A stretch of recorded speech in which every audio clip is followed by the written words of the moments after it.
So I've got my shoots here that I dried and straightened when they were green, tied them into a bundle. I'm sanding it here with a stone just to get all the rough spots off. Then I'm going to straighten it with heat.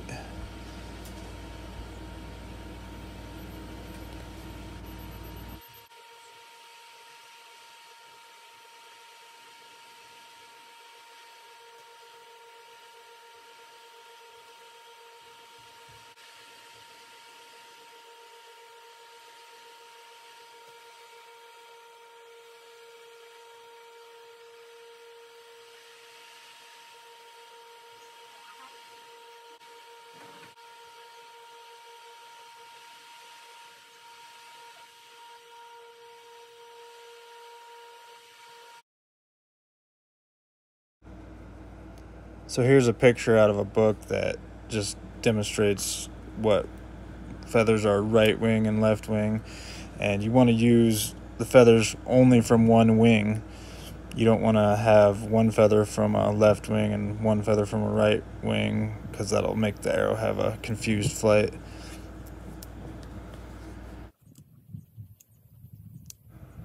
So here I'm cutting the arrow to length and carving a nock in both sides. The easiest way to do this is with a drill, and just drill a hole that's about the same size as your string, and take sandpaper and sand it out. But this is how you would do it if all you had was a knife. Also, you always want your nock that goes on the string and where the fletching goes to be the smaller diameter end of the shoot.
So here I'm splitting the feather, and I'm gonna cut the fletching to the length that I want, and I'm gonna trim down the quill. And then once you make your first feather, use that as a template to make your other two fletchings.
So right here I'm tying a Canadian jam knot or a bushcraft zip tie to attach the feathers to the knock side of the shaft.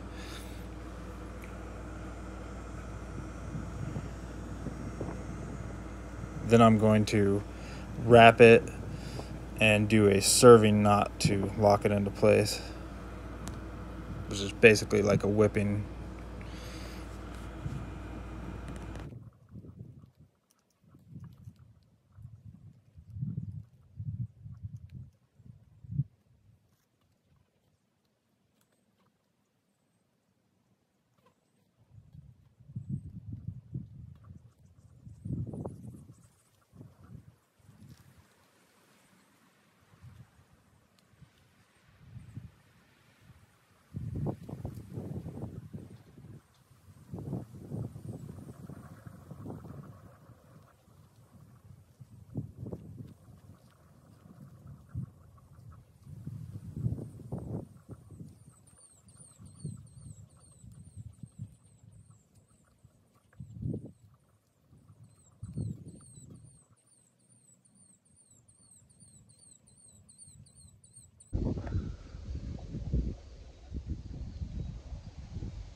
So again, here I'm going to tie another Canadian jam knot.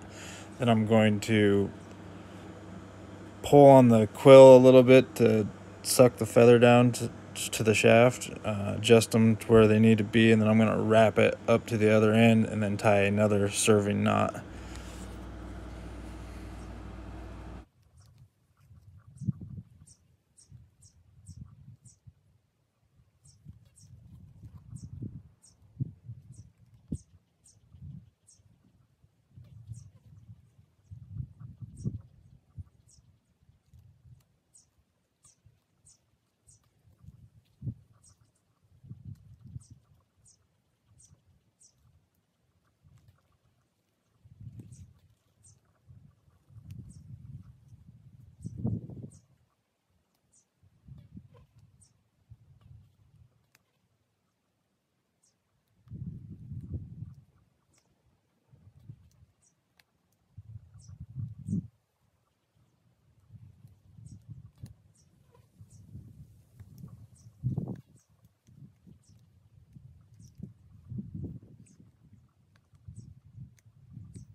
So once I get to the end here, I'm not double wrapping the spot where I already tied it. I'm actually going past it, and then I'm gonna wrap it all the way up to where the base of the knock and the shaft come together to give it extra strength so it doesn't try and split. And then I'm gonna tie the knot.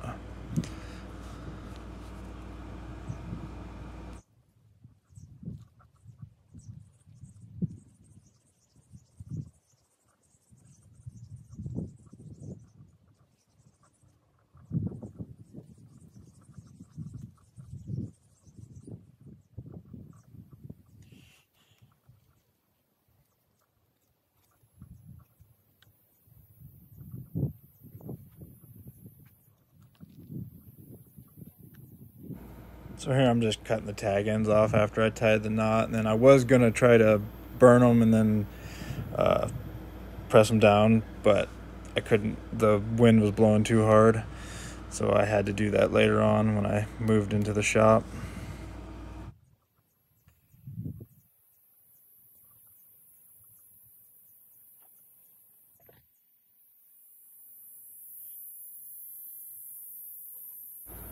So here I'm just whipping the front quill to make it so it doesn't protrude and make a smoother transition there and help hold it down as well.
So here I'm going to take a wedge that I made out of the part that I cut off the front of the shaft, and I'm going to glue it in with pine pitch glue and then shove it into the 357 shell casing. That way when it presses in there, it expands and holds it in there tight. And I'm also going to tie some whipping on there too, just to give it a little bit of extra security, but you'd probably be fine without it because it creates a friction fit, and I haven't had one come off, and I've shot them tons of times. And this really isn't necessary, but it protects the end of the shaft, and it also kind of acts like a judo point, so it makes it so the arrow's less likely to get lost, and it also adds weight to the front of the arrow. So I think that they make really good points for practice or even a hunting blunt for small game.